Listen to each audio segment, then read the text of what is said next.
Hello friends, प्रज्ञा smart classes में आप लोगों का स्वागत है। हम लोग अपनी competition science mainly based on MP police constable को आगे बढ़ाएंगे, जिसमें आज का टॉपिक है हम लोगों का श्यानता या विस्कोसिटी।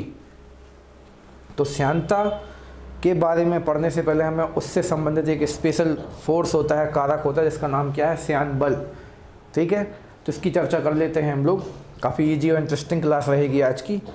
तो श्यान बल या विस्कस फोर्स क्या है? तो किसी द्रव्य या गैस की दो क्रमागत परतों के बीच आपेक्षिक गति का विरोध करने वाले घर्षण बल को ही आप क्या कहते हैं, श्यानता। तो एक चीज़ तो थोड़ी सी आप लोगों को ये याद रखनी है कि जो श्यान बल है वो एक प्रकार का घर्षण बल है, फ्रिक्शन फोर्स है। ठीक है, और आप लोगों ने शायद कुछ लोगों ने तो पढ़ रखा कि श्यानता या विस्कोसिटी जो होती है किसी चीज़ को बहने से रोकती है। तो ये एक प्रकार का ये कौन सा बल है, विरोधी बल है। तो ये भी आपको याद रखना है। तो आप अभी आगे जाके जो हम लोग श्यानता या विस्कोसिटी पढ़ने वाले हैं, तो उसमें हम लोग ये बोलेंगे आपसे, या आपको सबको पता है कि श्यानता जो है बहने का विरोध करता है, और जो बहने का विरोध करने वाला बल होता है उसको हम लोग क्या नाम देंगे, श्यान बल कहेंगे। और बहता सामान्यता कौन है, तो आप बोलेंगे लिक्विड या फिर द्रव बहता, तरल पदार्थ बहता है। तो जब वो बहता है तो उसकी मतलब उसको नीचे, मतलब जिस भी चीज़ के ऊपर वो बह रहा है तो उस चीज़ के द्वारा उसको बहने से रोका जाएगा। तो उस बहने से रोकने वाले बल को ही आप क्या नाम दे देंगे, घर्षण बल कह देंगे।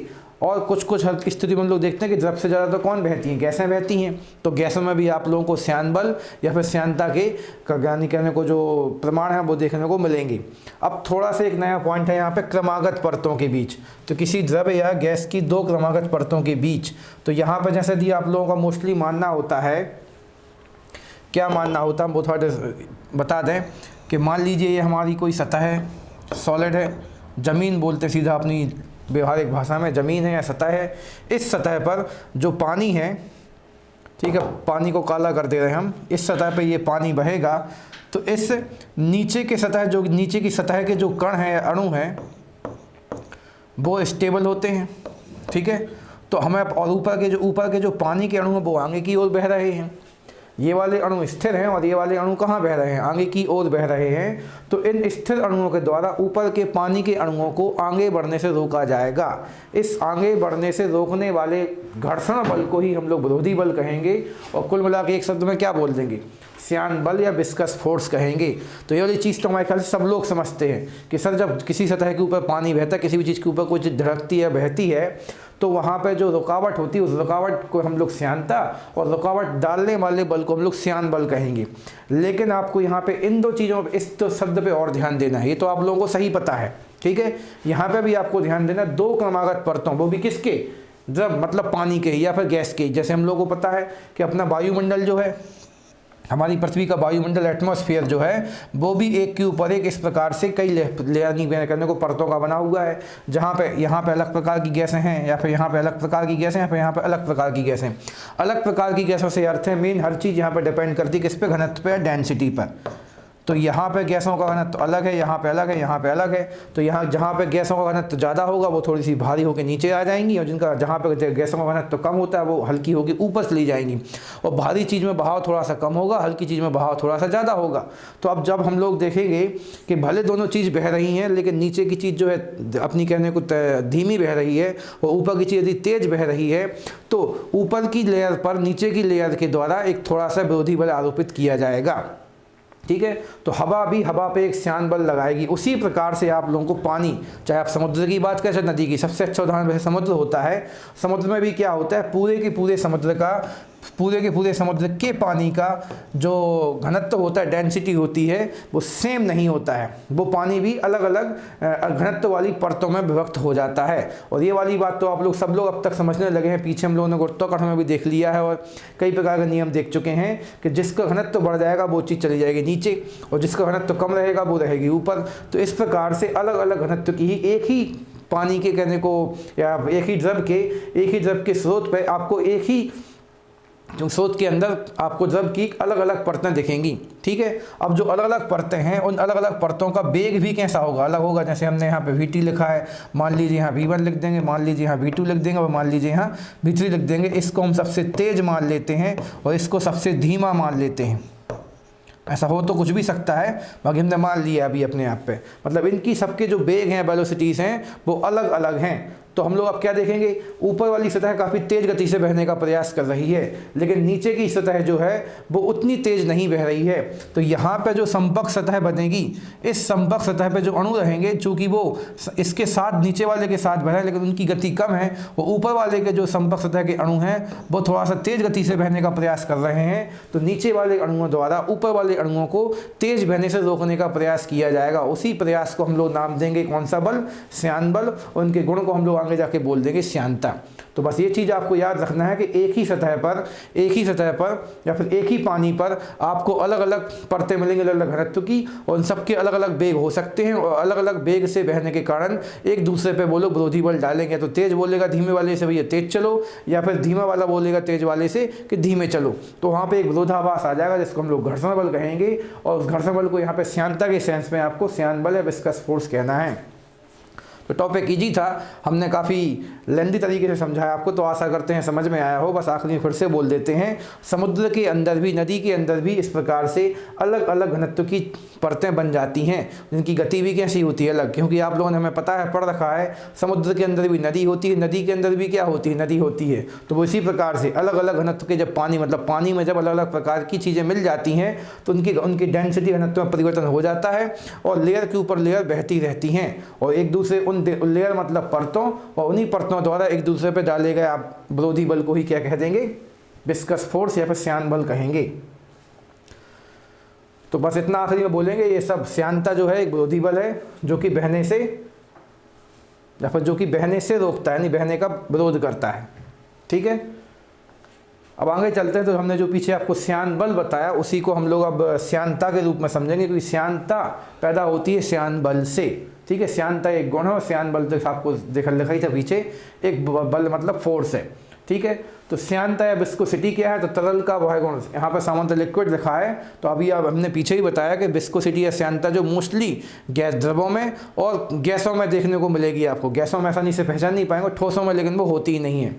ठीक है, तो यहाँ पे हमने मोस्टली वर्ड यूज किया तरल का, क्योंकि आप लोगों को ये वाली प्रॉपर्टी मोस्टली लिक्विड्स पर लगाने को आती है परीक्षाओं में, उसी पर आसानी से हम लोग अप्लाई भी करते हैं। श्यानता, विस्कोसिटी, तो तरल का वह गुण जिसके कारण सतह लिखना था, यहाँ पर तरह हो गया है, जिसके कारण तरल भी लिख सकते थे वैसे, जिसके कारण तरल, ये भी नहीं लिखना है, इसको अच्छे से साफ करके फिर से काट के लिखते हैं, जिसके कारण तरल होना, ताकि तरल की विभिन्न परतों के मध्य आपेक्षिक गति का विरोध होता है, उसे आप श्यानता कहेंगे। तो पीछे हम लोगों ने जो श्यान बल पढ़ा था, उसी श्यान बल के कारण जो आपेक्षिक परतों में विरोध देखने को मिलेगा, अब उस गुण को, विरोधी गुण को ही हम लोग क्या नाम दे देंगे, श्यानता या विस्कोसिटी कहेंगे। तो मतलब सीधा बात आपको आखिरी में, अब यदि कुछ लोगों में ये डाउट बन रहा है कि सर हम अब श्यानता और श्यान बल में क्या अंतर लगाएंगे, तो श्यान बल नाम के विरोधी बल के कारण श्यानता उत्पन्न हो जाती है। ठीक है, ये आप लोगों को थोड़ा समझ के चलना है।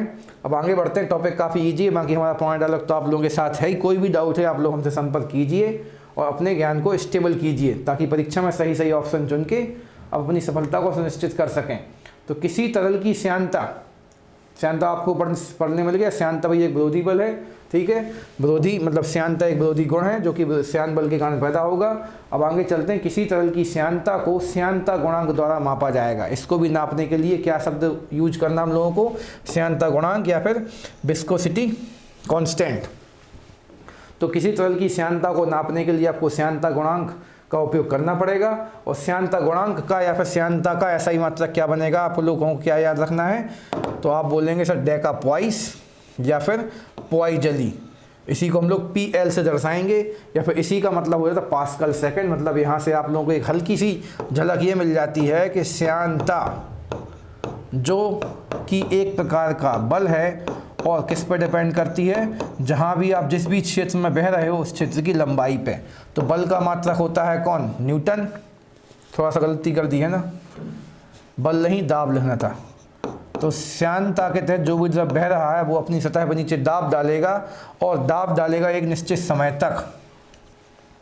जल्दबाजी की हमने इसके लिए, अब ठीक है, तो अब दाब की बात करते हैं, तो दाब का मात्रक क्या होता है पास्कल, तो आप बोलेंगे सर PA, और समय का मात्रक क्या होता है सेकंड, तो आप लोगों को इसका एक और मात्रक क्या मिल जाता है PAS, जो कि यहाँ पे लिखा हुआ है, ठीक है।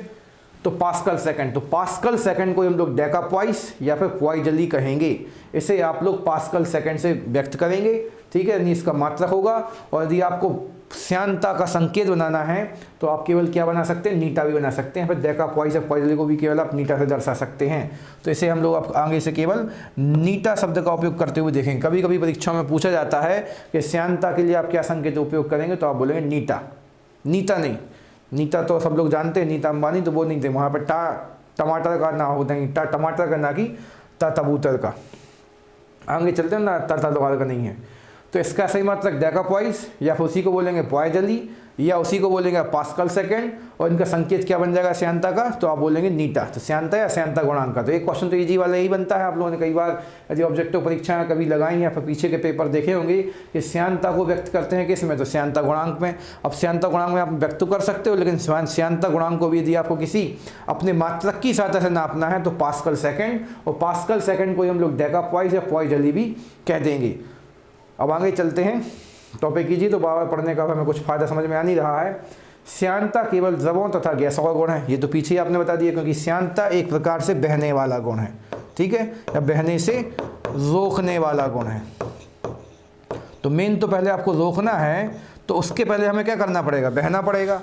तो बहते केवल कौन है, पानी जैसे तरल, ठीक है, मतलब द्रव मतलब लिक्विड, और गैसें।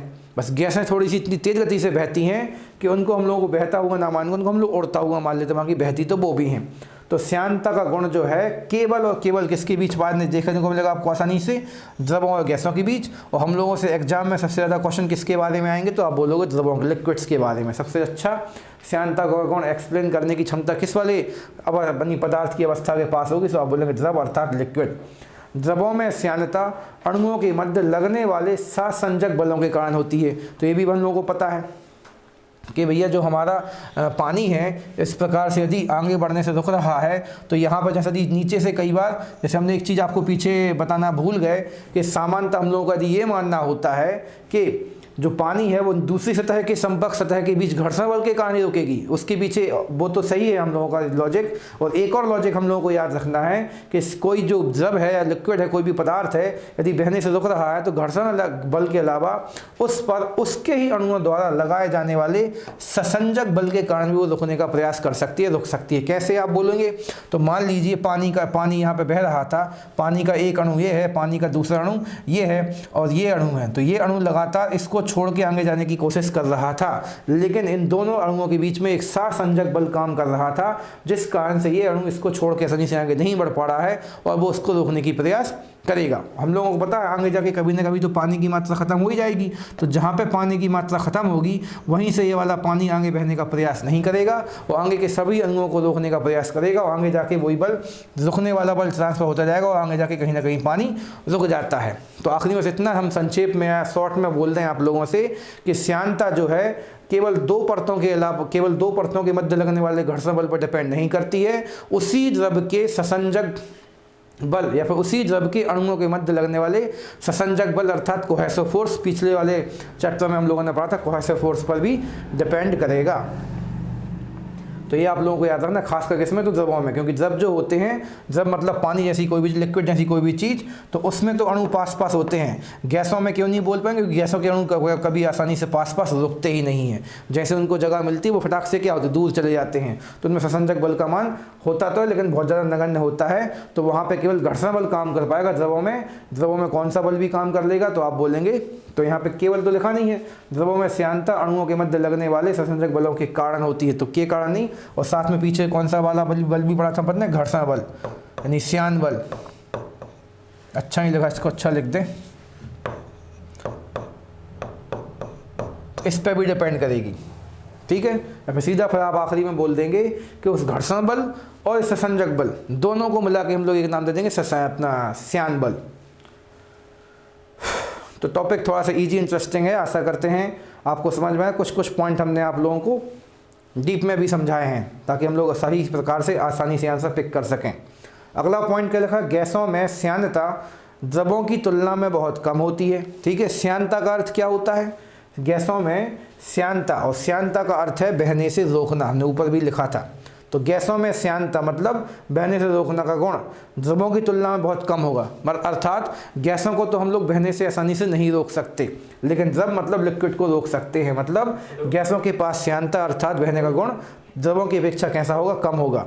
और ठोसों में तो श्यानता होगी ही नहीं, क्योंकि ठोस जो है बहते ही नहीं है, एक जगह पे बैठे रहते हैं। हाँ, पिघला दोगे तो फिर आप उसको ठोस नहीं बोलोगे, जब वो पिघल जाएगा तब वो लिक्विड अवस्था में आ जाएगा। इसलिए ठोस अवस्था में कोई पदार्थ श्यानता का गुण नहीं दर्शाएगा। हाँ, पर ये वाला पॉइंट अच्छा लगता है। कुछ लोग सोच लेते हैं कि इस गैस यानी श्यानता का अर्थ बहना, और बहती ज़्यादा कौन है? गैसें। तो लोग बोलेंगे श्यानता जो है वो कहने को गैसों में ज़्यादा पाई जाती है।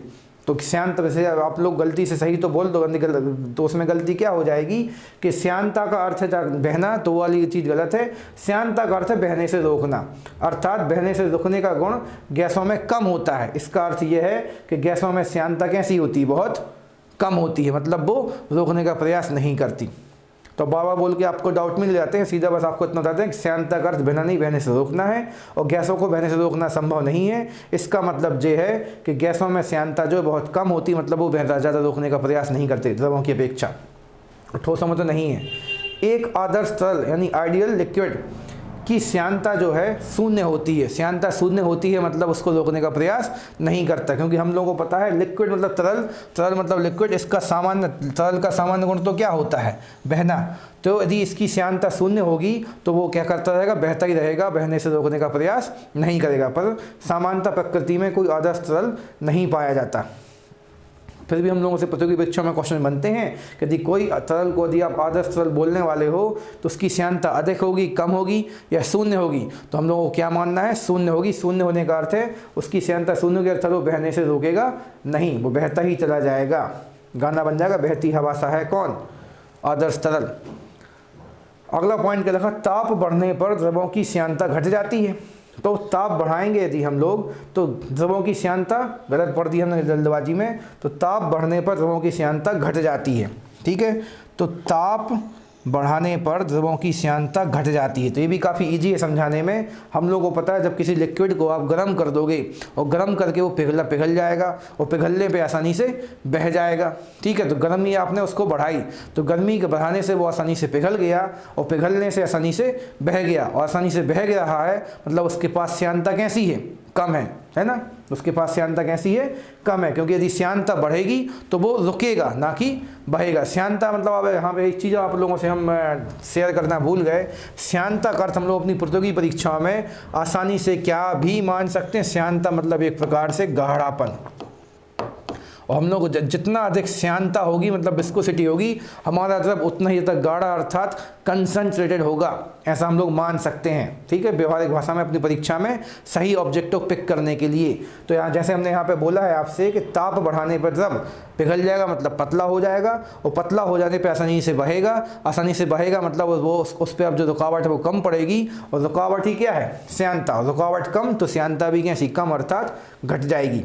तो इसी गुण को हमने यहाँ भी अप्लाई किया है। आप लोग देख पा रहे होंगे इस चित्र में, शुरू से देखें तो इस वाले द्रव की श्यानता थोड़ी सी ज़्यादा है, इसलिए आसानी से ये कहाँ की हो रहा है? बह के नीचे क्यों आ रहा है? इसकी श्यानता कम है इसलिए थोड़ी सी कम आसानी से आया है। इसकी श्यानता और कम है इसलिए बहुत देर में नीचे बह रहा है। इन दोनों की श्यानता तो और कम है, इनका भी टपकने का मूड ही नहीं हो पाया है। ये शायद टपकने का मूड बना रहा है, इस वजह से लग रहा है जमा ही पड़ा है, एकदम गाढ़ा श्यानता है। तो कब चालू होगा वो पता नहीं चल रहा, उसके पहले ही नई कहानी शुरू हो जा रही है। तो बस आपको इतना बोलना है कि जो चीज़ बह रही है मतलब कम श्यान है, और नहीं बह रही है मतलब अधिक श्यान है। अधिक श्यान मतलब अधिक गाढ़ी है और आसानी से नहीं बहेगी। तो थोड़ा सा ऑप्शन में आपको सोच समझ के काम करना है, नहीं तो यहाँ बस एक सिक्के के दो पहलू जैसे आंसर में हम लोग फंस जाते हैं कि भाई कम लगाना है कि ज़्यादा लगाना है। तो हम कुछ फिर से इजी फैक्ट आप लोगों को बता दें कि श्यानता का अर्थ बहना नहीं, बहने से रोकना है, और बहने से रोकेगी कौन सी चीज़? तो आप बोलेंगे गाढ़ी चीज़, और गाढ़ी का अर्थ ही हो जाएगा श्यानता। तो श्यानता का अर्थ गाढ़ापन है। और यदि आपको किसी चीज़ को बहाना है अर्थात श्यानता क्या करनी है? कम करनी है, ना कि बढ़ानी है। श्यानता कम करनी तो उसको आप क्या कर देंगे? गर्म कर देंगे। लेकिन इसके विपरीत गैसों को यदि आप गलती से गर्म कर बैठोगे, गैसों को यदि हम लोग गर्म कर लेंगे तो गैसों की श्यानता जो है घटने की जगह क्या हो जाती? बढ़ जाती, क्योंकि हम लोगों को पता है कि गैस के अणु जो हैं ताप पाकर उनको जैसी ताप मिलता है उनका हल्का सा आयतन भी बढ़ता है और उनकी ऊर्जा भी बढ़ती है। गैसों को जैसे ही हम लोग गर्म करेंगे तो गैसों को हम लोग जैसे ही गर्म करेंगे तो गैस जो है ऊर्जा, गैस के अणु जो है ऊर्जा पाकर अपना आयतन भी बढ़ाएंगे और अपनी एनर्जी भी बढ़ाएंगे, और एनर्जी पाते ही वो क्या करेंगे, दूर दूर तक भागेंगे। तो यहाँ पे आप लोगों को याद रखना है, क्योंकि यहाँ पर ताप बढ़ाने पे जो द्रव है कम से कम पतला हो रहा है, और पतला होने से उसकी श्यानता क्या हो जा रही है, घट जा रही है, अर्थात वो आसानी से बह पा रहा है। लेकिन गैसों के वाले अभी थोड़ा अधूरा समझा के हम जल्दबाजी में ख़त्म कर बैठे। लेकिन गैसों को यदि आप गर्म करेंगे तो गैसों को गर्म करने पे वो दूर दूर तो भागेंगी, दूर दूर तो भागेंगी। अब लेकिन उनको भागने और साथ में वहाँ पे एक चीज़ ये भी बोलेंगे आप कि जैसे ही आप गैसों के पदार्थ को गर्म करते हैं तो उसका आयतन भी बढ़ जाता है, और जिस भी जगह पर वो स्थिर हैं, इसको मिटाते हैं हम, जिस भी जगह पर वो स्थिर हैं, जैसे ही आपने गैस के अणुओं को लिए समझा रहे हैं हम आपके लिए, और जैसे ही उनको आप गैस के अणुओं को गर्म करते हो तो वो छोटे आकार से कैसे हो जाते हैं, बड़े आकार के हो जाते हैं। लेकिन चाहे पूरे पृथ्वी की वायुमंडल की बात कर लें हम लोग, और चाहे किसी विशेष क्षेत्र की बात कर लें, वहाँ पे आयतन तो कैसा माना जाता है, निश्चित माना जाता है। मतलब जो गैसें हैं एक जगह से दूसरी जगह जाती भले हैं, लेकिन उसी आयतन में यहाँ वहाँ होती रहती हैं। तो उसी निश्चित आयतन पर गैस के अणु जो है दूर दूर भागने का प्रयास तो करेंगे, लेकिन उनका आयतन, वॉल्यूम क्या हो चुका, बढ़ चुका है। अब उनको यहाँ वहाँ भागने की जगह नहीं मिलेगी और उनकी श्यानता क्या होगी, बढ़ जाएगी। मतलब धीरे धीरे वहाँ पे सफोकेशन वाली कंडीशन बन जाएगी। तो थोड़ा सा लंबी तरीके से समझाया हमने, तो फिर से आपको समझा देते इस छोटे एग्जाम्पल की बहाने कि यदि हमने किसी भी पदार्थ में कोई लिक्विड भर रखा है और वो बह रहा है, तो यदि उसको आप गर्म कर देंगे लिक्विड तरल पदार्थ को, तो वो आसानी से बहेगा, अर्थात उसकी श्यानता क्या होगी, आसानी से बहेगा, अर्थात उसकी श्यानता क्या होगी, घट गई। ठीक है, ये वाला हमने समझा दिया आप लोगों को तरल के लिए, मतलब लिक्विड के लिए। अब अगली कहानी हम लोग बात करते हैं किसकी, किसकी, गैस की।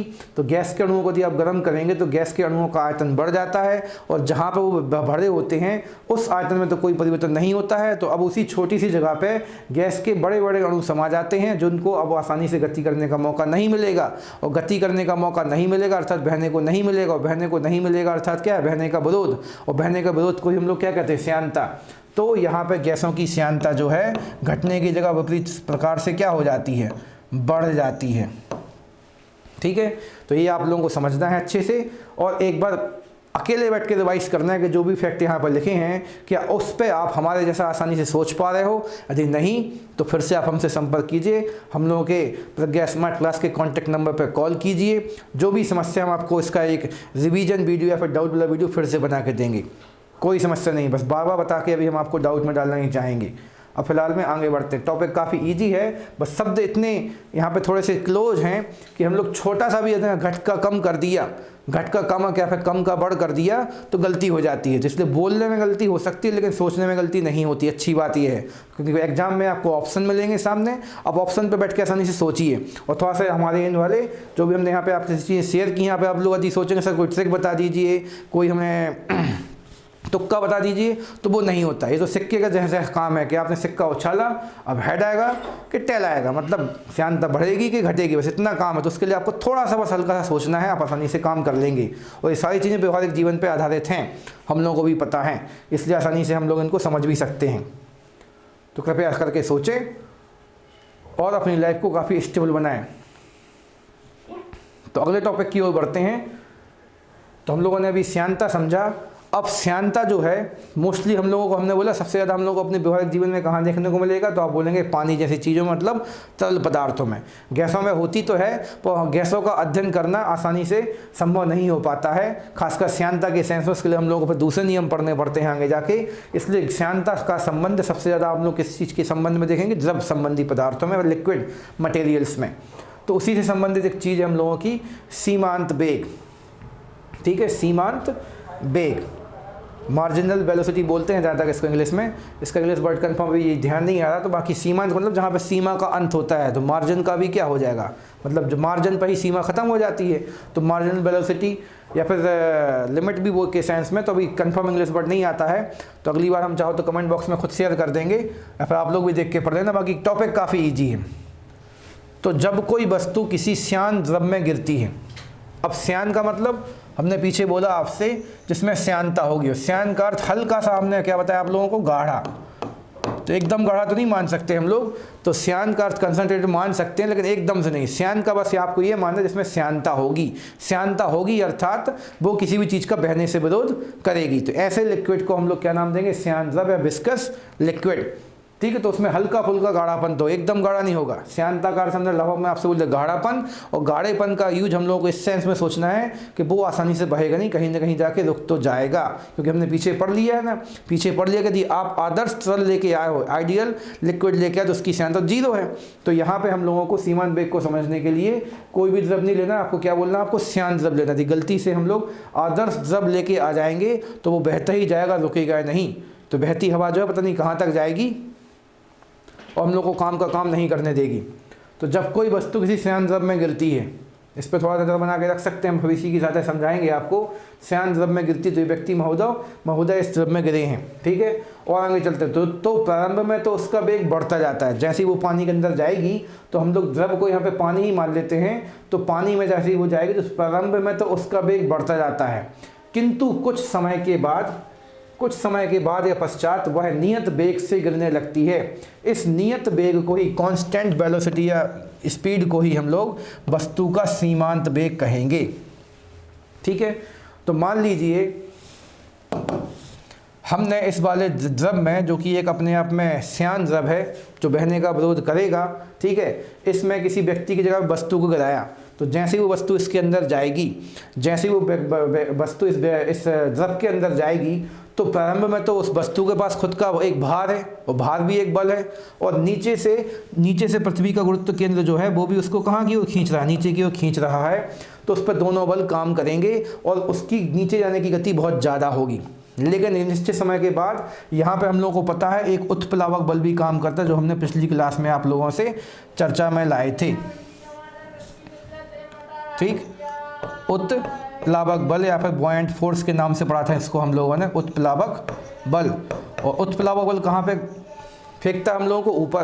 तो हम अपने भार और गुरुत्वाकर्षण बल के कारण नीचे की ओर जाने का प्रयास कर रहे हैं, लेकिन उत्प्लावक बल हमें लगातार कहाँ फेंकेगा? ऊपर की ओर फेंकेगा।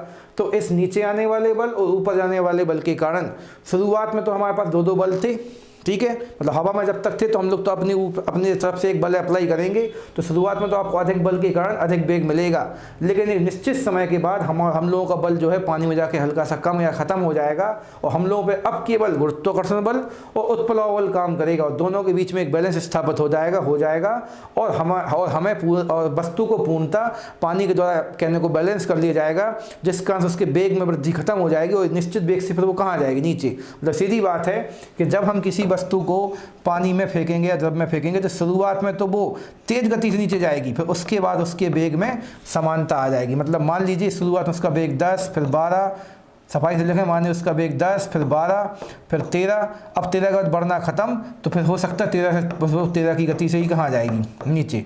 13 हमने इसलिए लिखा क्योंकि बहुत से लोगों को गिनती केवल 13 तक आती है, क्योंकि 1 2 3 1 2 3 4 5 6 गाना सुना है लोगों ने कि 1 2 3 12 13, तो 12 13 पर हमने रोक दिया इसको, ठीक है।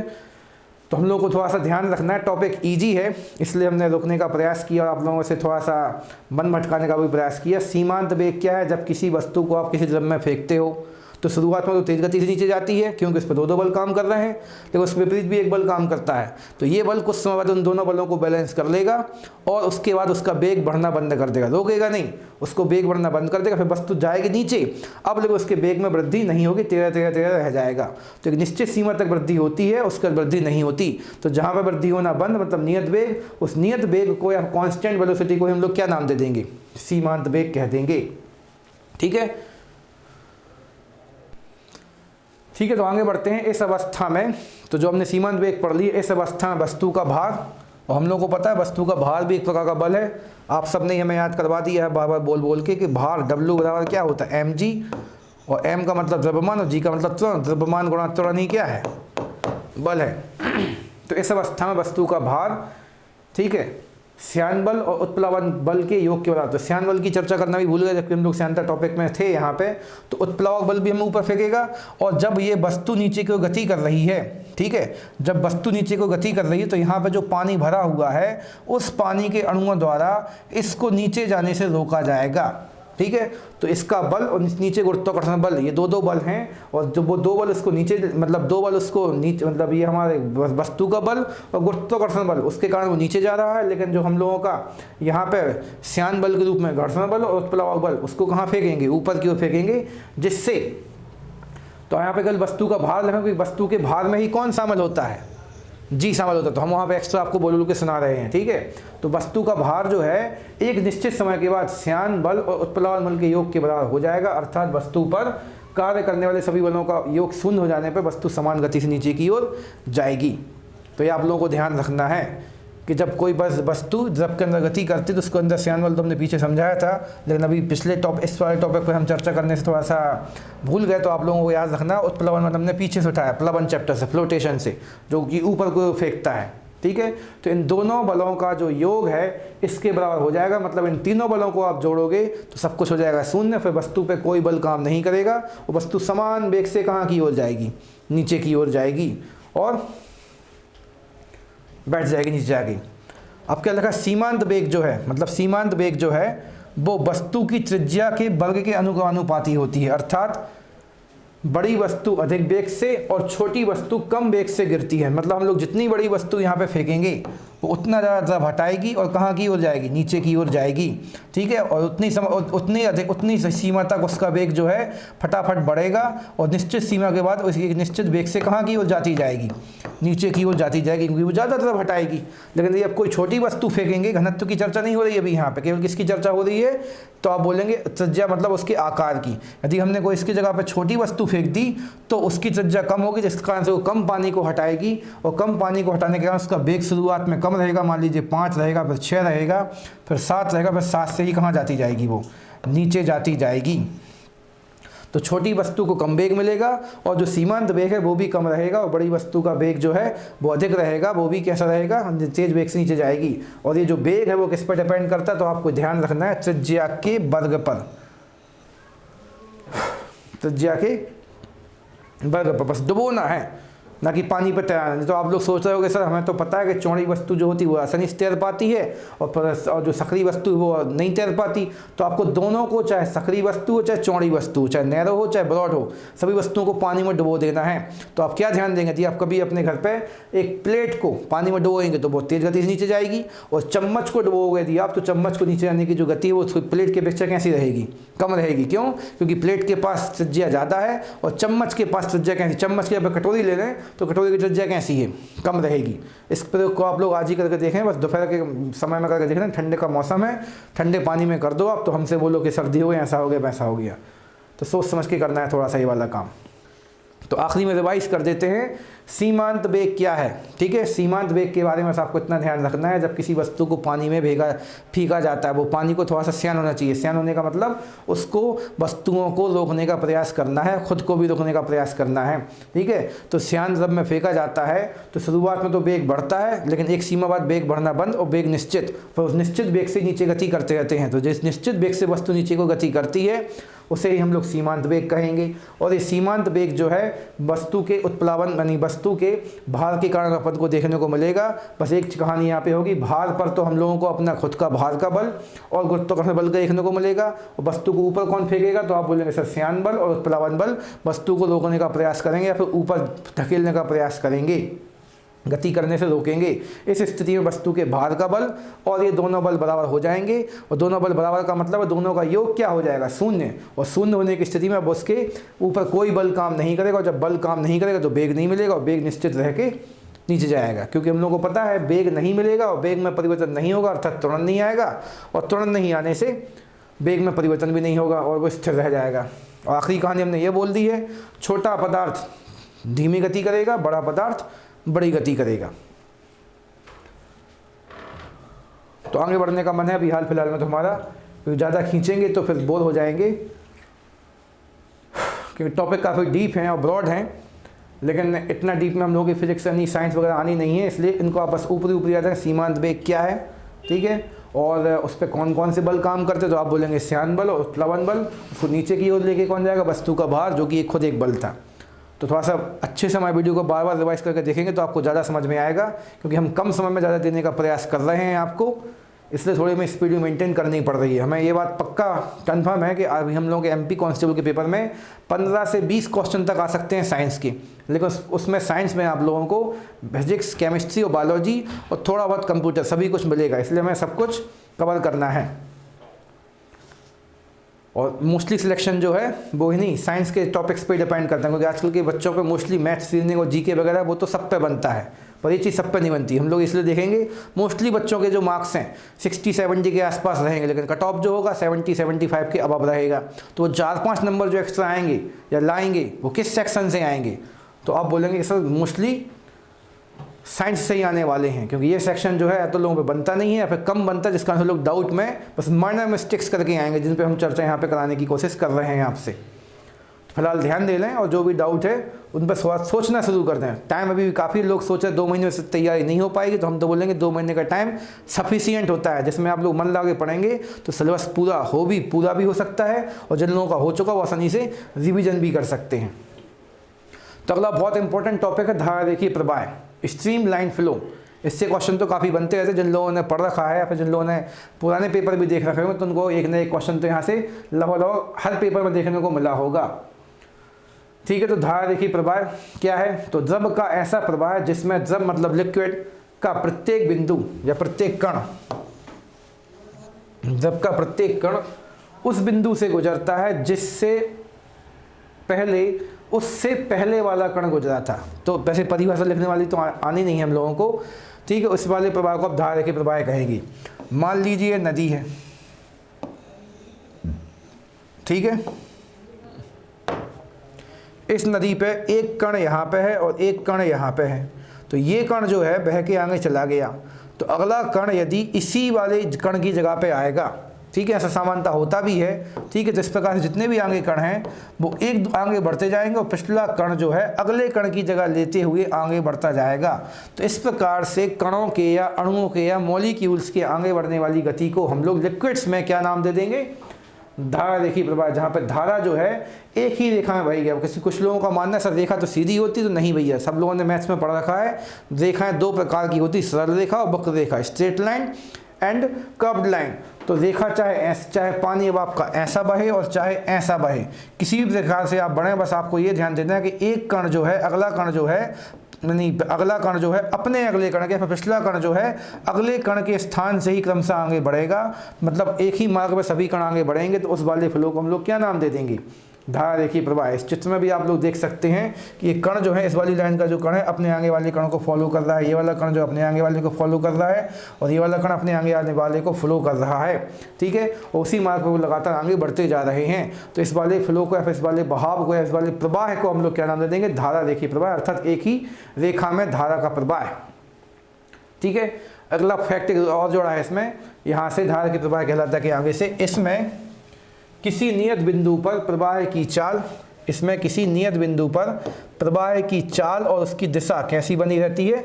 निश्चित बनी रहती है। मतलब मान लीजिए इस वाले बिंदु को हमने ले लिया, तो इस वाले बिंदु पर जो दिशा है वो भी निश्चित बनी रहेगी एक ही, और जब भी कण इस वाले बिंदु को प्राप्त करेगा वो अपने उसी वेग को प्राप्त कर लेगा जो वाले, मतलब जो समझिए यहाँ पे कोई कण पहले था, उस कण की चाल जो थी या वेग जो था पहले 30 था।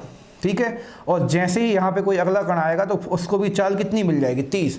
भले इसके पिछले बिंदु पे उसकी चाल कितनी 20 थी, लेकिन जैसे ही वो इस वाले बिंदु पे आएगा उसको वापस कितनी वेलोसिटी या वेग मिल जाएगी? 30। तो ये भी आप लोगों को याद रखना, क्योंकि लगातार फ्लो में है और हर एक बिंदु के वेग अलग अलग हो सकता है, ऐसा होना आवश्यक नहीं है, समान भी हो सकता है। तो समान वाले में वाली स्थिति अप्लाई हो भी जाएगी, पर यदि समान नहीं है तो आपको भले इस वाले बिंदु पे वेग अलग, इस वाले बिंदु पे वेग अलग है, पर आप लोग ये देखेंगे जब भी कोई कण इस वाली बिंदु पे आएगा, जब भी कोई कण इस वाले बिंदु पे आएगा तो उसको वही वेग मिलेगा जो पिछले कण को दिया गया था। मतलब समानता का अधिकार अप्लाई किया जाएगा यहाँ पे। तो आपको ये चीज़ें कुछ याद रखनी है। बाकी मेन तो परिभाषा आती है तो उसको एक बार फिर से बोलते हैं। जब किसी प्रवाह में पिछला कण अगले कण की स्थिति को लगातार अनुसरण करते हुए आगे बढ़ता है या फिर उसी की दिशा में आगे बढ़ता, तो ऐसे वाले फ्लो को या प्रवाह को हम लोग धारा रेखीय प्रवाह कहते हैं। तो जिस प्रकार से पीछे हम लोगों ने देखा कि जो श्यानता थी वो सीमांत वेग पर निर्भर करती थी, उसी प्रकार से यहाँ पे जो अपनी धारा रेखीय प्रवाह है वो किस पर डिपेंड करेगा? तो आप लोगों को शब्द याद रखना है क्रांतिक वेग। ठीक है, आपको शब्द याद रखना क्रांतिक वेग या क्रिटिकल वेलोसिटी। तो धारा रेखीय प्रवाह के महत्तम वेग को ही आप क्या कहेंगे, क्रांतिक वेग कहें। महत्तम मतलब मैक्सिमम वेलोसिटी को। तो धारा रेखीय प्रवाह के महत्तम वेग को ही क्रांतिक वेग कहते हैं। अर्थात धारा रेखीय प्रवाह की वह उच्च सीमा जिसके बाद द्रव का प्रवाह धारा रेखीय प्रवाह ना होकर विक्षुब्ध हो जाए, वह वेग क्रांतिक वेग कहलाता है। जिसको क्या समझेंगे, हम लोगों का मानना था कि यहाँ पर जो पानी है, मान लीजिए 10 किलोमीटर प्रति घंटे, वैसे ये भी बहुत तेज़ बहा दिया है हमने, इतने तेज़ बहते हुए पानी में भी हम लोग यदि नहाने की कोशिश करेंगे तो बह जाएंगे, पर मानने में क्या, साइंस पूरी मानने पर चलती है। तो हमने मान लिया इस वाली नदी के अंदर जो पानी है उसका वेग या चाल जो है कितनी है, 10 किलोमीटर प्रति घंटे। और 10 किलोमीटर प्रति घंटे पे जो नदी का पानी है वो आसानी से इस नदी के अंदर ही ऐसा ऐसा करके बह पा रहा है। लेकिन थोड़ा बहुत वेग आपने जैसे ही बढ़ाने की कोशिश की, कम करेंगे तो कोई दिक्कत नहीं। यहाँ पे कौन सा सब वर्ड लिखा है, महत्तम। महत्तम मतलब अधिकतम, ठीक है, महत्तम। लेकिन जैसे ही आपने इसका वेग जो है 10 से 10.1 किलोमीटर प्रति घंटे की करने की कोशिश की, ठीक है, या मीटर पर सेकंड लिखना चाहिए वैसे हमें, क्योंकि ऐसा ही मात्रक मीटर पर सेकंड होता है, बाकी व्यवहारिक मात्रक में भी हम आपको समझा रहे हैं कि जैसे ही आपने इसका वेग जो है थोड़ा सा भी बढ़ाने की कोशिश की तो नदी का पानी जो है अब यहाँ से बाहर आ जाएगा। फिर बचाव बचाव की आवाज़ सुनने को हम लोगों को मिलेंगी, या फिर भागो भागो। तो उस स्थिति में क्या है, बाढ़ वाली कंडीशन बनेगी। तो धारा रेखीय प्रवाह जब टूट जाता है तो जिस वेग पे वो टूट जाता है उस वेग से पिछले पॉइंट को हमें क्या नाम देते हैं, महत्तम वेग। मतलब उस वाले वेग की अधिकतम सीमा जहां पर धारा रेखीय वेग बना रहे, और जैसे ही जिस पॉइंट से टूटना शुरू कर देगा तो उसी पॉइंट को फिर समझाने के बाद पूरा समझाने के उद्देश्य में बोलना चाहिए उससे पिछले पॉइंट को, क्योंकि जैसे ही बढ़ाओगे, मतलब सीधी बात है, महत्तम वेग क्रांतिक वेग से अब एक पॉइंट भी आगे बढ़ाएंगे तो नदी का पानी अब आगे बढ़ने की जगह पे साथ में क्या भी करेगा, फैलेगा। मतलब अपन धारा रेखीय प्रवाह को फॉलो नहीं करेगा, क्योंकि सामान्यतः ये वाला कण यहाँ गया है, अब ये कण जो है वेग बढ़ जाने के कारण अब यहाँ न जाके कहाँ चला गया, ऊपर। मतलब उसने धारा रेखीय प्रवाह को तोड़ दिया और वो यहाँ वहाँ फैल गया, जिसको हम लोग बाढ़ के नाम से जानते हैं। और यहाँ पर उसको कौन सा वेग देते हैं, विक्षुब्ध प्रवाह हो जाएगा। फिर वो विक्षुब्ध मतलब अपने आप को डिस्टर्ब्ड फ्लो भी कह सकते हैं, इसका भी इंग्लिश वर्ड पूरा मुंह पे नहीं आ रहा अभी।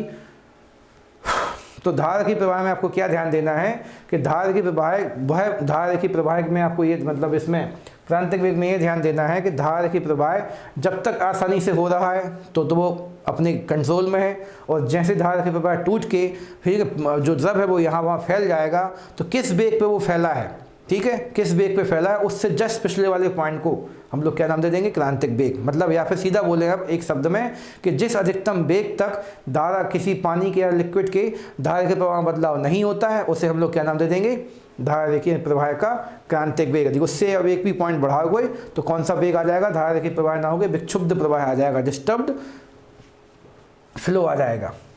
आगे चलते हैं, माना कि समझ में आए, क्योंकि कुछ ज़्यादा ही समझा दिया हमने। तो क्रांतिक वेग काम का है, मतलब इससे आगे नहीं जाना है, ये अति की सीमा है, इससे ऊपर नहीं जाना है। इससे पीछे रहेगी नदी का, जब नदी का प्रवाह तो कोई दिक्कत नहीं आएगी, पाइपलाइन वगैरह नहीं फटेंगी, जो हमने वहाँ पे दिखाया आप लोगों को। अगला फैक्ट है, यदि द्रव प्रवाह का वेग क्रांतिक वेग से कम होता है, ठीक है, यदि द्रव प्रवाह का वेग जो है क्रांतिक वेग से कम है, मतलब मान लीजिए यहाँ पे 10 से कम है तो आसानी से बहता रहेगा, और उस स्थिति में उसका प्रभाव उसकी श्यानता पर निर्भर करेगा। मतलब किस पे, जो हम लोग मेन टॉपिक आज का श्यानता चल रहा है, विस्कोसिटी, तो विस्कोसिटी पे डिपेंड करेगा, ठीक है। मतलब यदि गाढ़ा है तो आसान कम बहेगा और पतला है तो आसानी से बहता रहेगा। किंतु यदि द्रव का प्रवाह, ठीक है, द्रव प्रवाह का वेग उसके क्रांतिक वेग से अधिक हो जाएगा, मतलब उसने अपने धारा के प्रवाह को तोड़ के वो यहाँ वहाँ फैल गया है, तो अब उसका प्रवाह जो है मुख्यतः उसके किस पर डिपेंड करेगा, घनत्व पर डिपेंड करेगा, ना कि अब श्यानता पर। तो ये क्वेश्चन भी पिछले साल अपने व्यापम में ही आया था, इसलिए इसको हमें टफ होने के बाद भी यहाँ पे जोड़ना पड़ा है टॉपिक को, कि यदि प्रवाह जो है धारा की प्रवाह के अंदर गति करता, मतलब लगातार इस वाले फ्लो में है, तो हम लोग क्या बोलेंगे कि उसका जो फ्लो है वो किस पर डिपेंड करेगा, श्यानता पर। श्यानता मतलब एक प्रकार से बहने, मतलब गाढ़ा या पतला, तो वहाँ पर हम लोग को पता है जो चीज़ पतली होती है सो आसानी से बहती है, जो चीज़ हल्की होती है सो आसानी से नहीं बहती है। लेकिन यदि क्रांतिक वेग का मान टूट गया है और जो धारा है वो अपने मार्ग से बाहर आ चुकी है, तो वो किस पर डिपेंड करेगी, फिर उसके अपने द्रव्य के घनत्व पर डिपेंड करेगी। जैसे कि हम लोगों को पता है ज्वालामुखी से निकलने वाला लावा बहुत अधिक गाढ़ा होता है, लेकिन बहुत अधिक गाढ़ा होने के बाद भी तेज़ी से बहता है। क्यों? क्योंकि उसने क्या कर दिया, धारा रेखीय प्रवाह को तोड़ दिया है, और जो भारी चीज़ होती है आसानी से गति करती जाती है, और हल्की चीज़ों को भी रोनती चली जाती है। तो सामान्यतः हम लोगों का ये मानना था कि घनत्व जब हल्का होता है, घनत्व जब कम होता है तो चीज़ हल्की चीज़ आसानी से बहती है। लेकिन जब वो धारा रेखा प्रवाह तोड़ देगी तो धारा रेखा प्रवाह तोड़ने के बाद अब जितनी बड़ी वस्तु होगी या फिर जितनी भारी वस्तु होगी उतनी आसानी से बहेगी। तो यहाँ पे आप लोगों को एक चीज़ तो ये ध्यान देनी है कि ज्वालामुखी जो होती है वो धारा रेखा प्रवाह में नहीं बहती। वो कौन से प्रवाह का उदाहरण है? विक्षुब्ध प्रवाह का। कि ज्वालामुखी एक ही मार्ग में बहती है तो आप बोलेंगे नहीं। तो ज्वालामुखी का प्रवाह किसका उदाहरण है? विक्षुब्ध प्रवाह का। हम लोगों को पता है ज्वालामुखी इस प्रकार से फटती है और यहाँ भी जाएगी, यहाँ भी जाएगी, यहाँ भी सब जगह जाएगी, किसी एक मार्ग पर तो बहेगी नहीं। ठीक है, तो उसमें उसको ज्वालामुखी के पास लोहे ओहे जैसे बहुत से पिघले पदार्थ हो जिनके कारण उसकी डेंसिटी क्या होती है? बढ़ जाती है और अधिक डेंसिटी के कारण वो आसानी से बह जाती है। ठीक है, क्योंकि उसका, लेकिन अब उसका जब घनत्व जो अपेक्षाकृत कम होता है घनत्व उसके वेग को निर्धारित करता है। लेकिन हल्का सा उसके पास घनत्व कैसा रहता है? कम, क्योंकि उसमें साथ में कुछ मिट्टी भी घुली है तो उसका घनत्व थोड़ा सा कम भी होता है। लेकिन सामान्यतः आपको यहाँ पे ये ध्यान देना है अधिक गाढ़ा होता है उसके पास घनत्व भी कैसा होता है? दूसरे पदार्थों की अपेक्षा ज़्यादा है, लेकिन वो जैसा दिखता है उस अपेक्षा में थोड़ा सा घनत्व कैसा है? कम है। तो ये पॉइंट थोड़ा सा डाउट डालता है। बस आखिरी में हम आपसे ये बोल देते हैं, यहाँ से क्वेश्चन क्या बनते हैं कि ज्वालामुखी का प्रवाह कैसा? तो विक्षुब्ध प्रवाह होता है। और विक्षुब्ध प्रवाह में घनत्व यदि ज़्यादा होता है तो चीज़ आसानी से बहती रहती है। हल्का होते हैं, यदि घनत्व कम होता है तो आसानी से बहने में दिक्कत आती है। लेकिन जो ज्वालामुखी होती है, ज्वालामुखी के पास बहुत से ठोस पदार्थ मेटलिक पदार्थ होते हैं, उसके कारण उसका घनत्व ज़्यादा होता है। लेकिन चूंकि अब वो ताप बहुत ज़्यादा होता है इस कारण से वो फूल जाता है, हल्का सा बुलबुले से उठते रहते हैं, जिस कारण से उसका घनत्व जितना दिखता है उतना होता नहीं। तो वो चीज़ यहाँ पे एक्सराइड कर दी गई है आपके साथ में, जो कि डाउट पैदा कर रही है। तो आखिरी बस हम इतना रिवाइज करना चाहेंगे ब्रीफ में कि जब कोई लिक्विड एक ही बिंदु से बार बार गुजरता है, ठीक है, जब कोई द्रव एक ही बिंदु से बार बार गुजरता है तो उसके बहने के इस वाले प्रवाह को हम लोग धारा रेखीय प्रवाह कहेंगे। ठीक है, धारा रेखीय प्रवाह कहेंगे। और जब तक वो धारा रेखीय प्रवाह में है, ठीक है, तो उसको धारा रेखीय प्रवाह कहेंगे। और जैसे ही उसने अपने धारा रेखीय प्रवाह को तोड़ दिया तो जिस प्रवाह पर वो तोड़ने की कोशिश करना शुरू करता है उसी प्रवाह के वेग को हम लोग क्या नाम दे देंगे? क्रांतिक वेग। मतलब क्रांतिक वेग तक तो आपको धारा रेखीय प्रवाह मिलेगा। अगली कहानी आपको यहाँ से याद रखना, 4 लाइनों में आप समझा देते हैं कि यदि धारा रेखीय प्रवाह जो है, ठीक है, क्रांतिक वेग से कम है तो हमारे लिक्विड की जो गति है या वेग है वो श्यानता पर निर्भर करेगी। लेकिन जो उसने अपने विक्षुब्ध प्रवाह को प्राप्त कर लिया, मतलब क्रांतिक वेग से अधिक हो गया उसका वेग, अर्थात वो विक्षुब्ध प्रवाह में आ चुका है, तो अब उसका जो वेग है लिक्विड का वो उसकी श्यानता पर नहीं, किस पर निर्भर करेगा? घनत्व पर। और आखिरी में ये भी बोलते हैं, ये क्वेश्चन बनता है परीक्षा में कि ज्वालामुखी का जो प्रवाह है वो किस प्रकार का प्रवाह होता है? तो आप बोलेंगे विक्षुब्ध प्रवाह का उदाहरण होता है। ठीक है, थोड़ा आगे बढ़ने की इच्छा रखते हैं हम, क्योंकि टॉपिक यदि ज़्यादा समझाएंगे तो फिर डाउट पैदा करने लगता है ये वाला, कि फिर यदि पूरा समझना है तो फिर बहुत लंबे लंबे उदाहरणों का उपयोग करना पड़ता है। तो अभी हाल आगे बढ़ते हैं। अगला पॉइंट हम लोगों का बर्नौली का प्रमेय। आप लोग अकेले बैठ के थोड़ा सा सोचिए समझिए, और तब भी कोई डाउट आता है तो तुरंत यूट्यूब खोलिए और अपने कमेंट बॉक्स में कमेंट कर दीजिए, हम पक्का आपसे संपर्क करेंगे। आप चाहे तो अपना मोबाइल नंबर डाल दीजिए, हम लोग आपको कॉल करेंगे। बर्नौली का प्रमेय या थ्योरम। तो जब कोई आदर्श द्रव किसी नली में धारा रेखीय प्रवाह में बढ़ता है, ठीक है, तो हम लोगों को पता है आदर्श द्रव लिख दिया, यहाँ पर हमने श्यान द्रव नहीं लिखा है। तो जब कोई आदर्श द्रव मतलब वो लगातार बहता ही रहेगा, ठीक है, किसी नली में धारा रेखीय प्रवाह का मतलब क्या है कि जो धारा रेखीय प्रवाह में जो ऐसा द्रव जो अपने अगले बिंदु को या फिर अगले कण को अनुसरण करेगा, फॉलो करेगा। तो धारा रेखीय प्रवाह में बहता है तो उसके मार्ग के प्रत्येक बिंदु पर, अब चाहे आप इस बिंदु की बात कर लें चाहे इस बिंदु पर बात कर लें, उसके मार्ग के प्रत्येक बिंदु पर उसके एकांक आयतन, मतलब आपको एकांक आयतन लेना है, यहाँ पे 1 सेंटीमीटर क्यूब ले लिया आपने, ठीक है, 1 सेंटीमीटर क्यूब, या फिर मानने को हम लोग मान लेते हैं 1 मिलीलीटर, दोनों ही आयतन के मात्रक माने जाएंगे। 1 सेंटीमीटर क्यूब यहाँ भी लिखना था हमारे लिए, ठीक है। तो एकांक आयतन की कुल ऊर्जा, और उस वाली ऊर्जा में कौन कौन सी ऊर्जा रहेगी? दाब ऊर्जा, गतिज ऊर्जा एवं स्थितिज ऊर्जा का योग क्या रहता है? नियत रहता है, ठीक है। तो ये आप लोगों को याद रखना है कि कोई बंद नली है तो इसका तुक्का तो याद रखने का हम लोगों के पास तरीका ये भी है कि बा से बंद नली और बा से बर्नौली। तो बंद नली के प्रवाह को ही बर्नौली का प्रवाह कहते हैं, तो बस उसको आपको बर्नौली के प्रवाह के तहत आपको ये भी ध्यान देना है कि लिक्विड जो है वो कौन से प्रवाह में होना चाहिए, धारा के प्रवाह में, वो किस प्रकार का होना चाहिए, आदर्श द्रव का। अब आप चाहे यहाँ पे बह रहे हो चाहे यहाँ पे बह रहे हो, इस वाली स्थिति में एक निश्चित आयतन पर 3 प्रकार की ऊर्जाएं काम करती हैं। एक तो आप लोगों को याद रखना है दाब ऊर्जा, उस पर एक प्रेशर एनर्जी काम करेगी, फिर गतिज ऊर्जा, और फिर कौन सी एनर्जी लिखी तीसरी आपको, स्थितिज ऊर्जा। तो इन तीनों के मान भले अलग अलग होंगे पर तीनों का योग हमेशा कैसा रहेगा, समान। मतलब इस वाली स्थिति में देखें आप लोग, योग कैसा, नियत मतलब होता है समान, कांस्टेंट रहेगा। इस वाली स्थिति यदि आप ध्यान देंगे तो हम लोग देख रहे हैं ये वाला भाग चौड़ा है, ठीक है, और चौड़े भाग में पानी की मात्रा कैसी है, ज़्यादा है। चौड़े भाग में पानी की मात्रा ज़्यादा है, जिस कारण से वहाँ पर दाब कैसा होगा, कम होगा, ठीक है। और अपेक्षाकृत हम लोग को गतिज ऊर्जा कैसी मिल जाएगी, ज़्यादा मिल जाएगी, क्योंकि पानी को आसानी से बहने की जगह मिलेगी, और वहाँ पे स्थितिज ऊर्जा का मान कम हो जाएगा, ठीक है, क्योंकि पानी आसानी से बह पा रहा है। लेकिन जहाँ पे चौड़ाई कम हो गई है तो वहाँ पर दाब बढ़ जाएगा, गतिज ऊर्जा अपेक्षाकृत कैसी हो जाएगी, कम, क्योंकि आसानी से बहने को जगह नहीं मिलेगी, और स्थितिज ऊर्जा का मान हल्का सा क्या होगा, बढ़ जाएगा। तो भले एक चीज़ कम होगी एक चीज़ ज़्यादा होगी, मतलब तीनों के मान परस्पर असमान हो सकते हैं, लेकिन तीनों का योग हमेशा अलग अलग बिंदुओं पे कैसा रहेगा, समान। तो ये वाली बात कौन बोल के गए हैं, बर्नौली साहब बोल के गए हैं। इसीलिए हम लोगों को ये ध्यान देना है कि यदि हम लोग अपने घरों में जो पानी की पाइपलाइन डालते हैं, ठीक है ना, पानी की पाइपलाइन डालते हैं, तो चाहे आप आधा इंच की डालो चाहे 1 इंच की डालो, ठीक है, उसके अंदर से जो पानी बाहर निकलेगा वो समान प्रकार का बाहर निकलेगा। कैसे आप बोलोगे कि यदि आपने मोटा पाइप डाला है तो उससे पानी का वेग कम निकलेगा, और यदि आपने पतला पाइप लिया है तो उससे पानी का वेग कैसा होगा, ज़्यादा होगा। तो आपको समय उतना ही खर्च करना, पानी की मात्रा भी कैसी मिलेगी, उतनी मिलेगी, क्योंकि सीधी बात है, मोटा पाइप फोर्स कम कर देगा, पतला पाइप फोर्स बढ़ा देगा, जिससे आपको स्पीड कैसी मिलेगी, ज़्यादा मिलेगी। तो ये सब चीज़ें जो हैं किस पर डिपेंड करती, बर्नौली के प्रमेय में। तो इस प्रकार से इसका हम लोग व्यवहारिक जीवन में उपयोग करेंगे। और एक चीज़ आखिरी में हम ये भी बोल देते हैं कि बर्नौली का प्रमेय जो है मुख्यतः दाब के अंतर, डिफरेंस इन प्रेशर, दाब के अंतर वाली जगहों पर ज़्यादा समझाया जाता है। जैसे कि आगे जाके हम आपको पहले यही बता देते हैं कि बर्नौली के प्रमेय के अनुप्रयोग आजकल हम लोग की परीक्षा में बहुत आ रहे हैं। जैसे कि हम लोग क्या बोलेंगे कि जब हवा चलती है तो घर का छप्पर क्या होता है, उड़ जाता है। क्यों उड़ जाता है, जब हवा चलती है यहाँ पे तो उसके लिए जो पूरा ऊपर का वायुमंडल एक बंद नली के लिए काम करता है। पीछे हमने बताया भी था कि हमारा जो पूरा वायुमंडल है एक बंद बॉक्स के समान है, इसलिए जब कहीं भी ताप बढ़ता है तो गैस के जो अणु हैं फूल के बड़े हो जाते हैं, और उनकी श्यानता क्या हो जाती है, उनकी श्यानता जो है बढ़ जाती है, ना कि घट पाती है। तो उसी प्रकार से जो पूरा का पूरा वायुमंडल एक बंद नली की भांति काम करता है, और यहाँ पे तेज गति से हवा जो बह रही होती है, तो यहाँ पे वायुदाब कम, और घर के छप्पर के अंदर वायुदाब कैसा है, अधिक।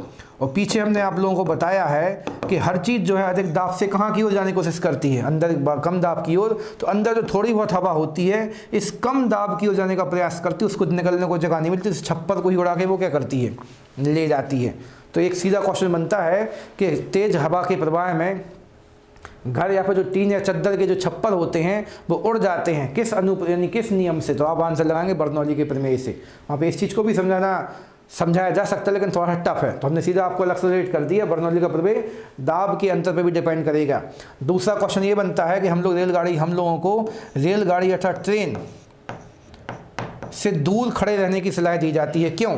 क्योंकि जब रेलगाड़ी तेज़ गति से निकलती है तो अपने सामने की हवा को हटा के वो कहाँ की ओर फेंकती है, पीछे की ओर फेंकती है, जिससे यहाँ पे कम वायुदाब का क्षेत्र बन जाता है, और जहाँ पे हम लोग खड़े हैं वहाँ पे अपेक्षाकृत रिलेटिवली अधिक वायुदाब का क्षेत्र होता है, और हम लोग फिर वहाँ पे अधिक दाब से किस दाब की ओर अग्रसर हो सकते हैं, कम वायुदाब की ओर। इसलिए हम लोगों को सलाह दी जाती है आप जितना हो सके उतना दूर खड़े रहिए, ताकि आप इस कम वायुदाब के क्षेत्र से अधिक दूरी बना के रहें और हम लोग उसकी ओर अग्रसर ना हो पाएँ। सेम कहानी हल्के वाहन जो हैं बड़े वाहनों की चपेट में आ जाते हैं, क्योंकि बड़े वाहन के द्वारा अधिक वायु हटाई जाएगी, ठीक है, अधिक वायु हटाई जाएगी, और अधिक वायु हटाने के कारण वो अपने आसपास कम वायुदाब का क्षेत्र बना लेते हैं। और हम लोग जो छोटे वाहन चला रहे, टू व्हीलर वगैरह, उनके द्वारा उतनी वायु नहीं हटाई जाती और वो किसकी ओर अग्रसर हो जाते, कम वायुदाब की ओर।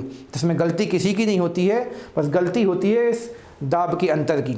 एक और क्वेश्चन आप लोगों को पिछले साल के ही आरक्षक के पेपर में आया था कि दो जहाज जो है इस प्रकार से गति कर रहे हैं पास मतलब पास पास, लेकिन पास पास गति करने के कारण अचानक से वो टकरा जाते हैं। क्यों?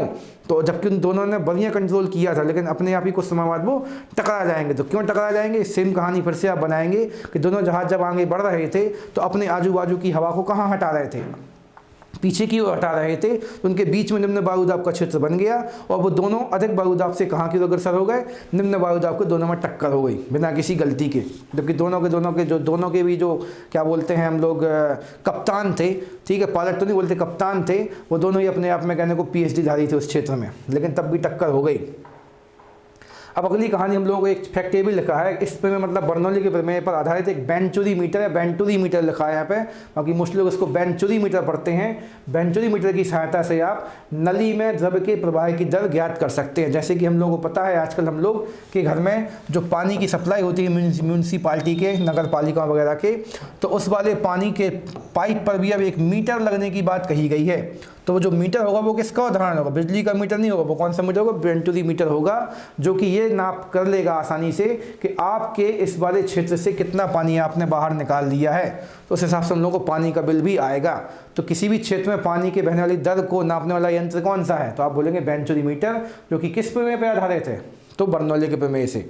बाकी जो हमने पीछे आप लोगों को बताया, छप्पर का उड़ जाना, किसी व्यक्ति का अधिक दाब से कम दाब की ओर जाना और दो जहाज़ों का टकरा जाना, ये सब दाब अंतर के कारण होता है। और यहाँ भी आप लोग देख पा रहे हैं दाब ऊर्जा, और दाब ऊर्जा के कारण ही कहते हैं जो ऊर्जा, उससे जो ऊर्जा भी देखने को मिलती है, अर्थात दाब अंतर का नियम भी किस पे आधारित है? बर्नौली के प्रमेय पे। तो इसको आपको दाब अंतर का प्रमेय, ना कि दाब का प्रमेय, क्योंकि दाब द्रव्य के दाब का प्रमेय पास्कल का प्रमेय था और दाब के अंतर का प्रमेय इसी को बोलेंगे आप, और वो कि किसका प्रमेय कहलाएगा? बर्नौली के प्रमेय का। तो ये वाले जो इसके एप्लीकेशन अनुप्रयोग हमने लिखे नहीं है यहाँ पे, तो आप लोगों को लिख के याद कर लेना है। और तब भी कोई डाउट या फिर कोई चीज़ आपको नई समझ में आती है या नई चीज़ आपको मिल गई है, नई चीज़ मिल गई, नहीं समझ में आती है, फिर नई चीज़ मिल गई है, तो भी आप हमसे कमेंट बॉक्स के द्वारा संपर्क कीजिए। तो आज के लिए फ़िलहाल हम धन्यवाद बोल के आप लोगों को बेस्ट ऑफ लक बोलते हैं और अगली क्लास में आपसे मिलेंगे। Thank you.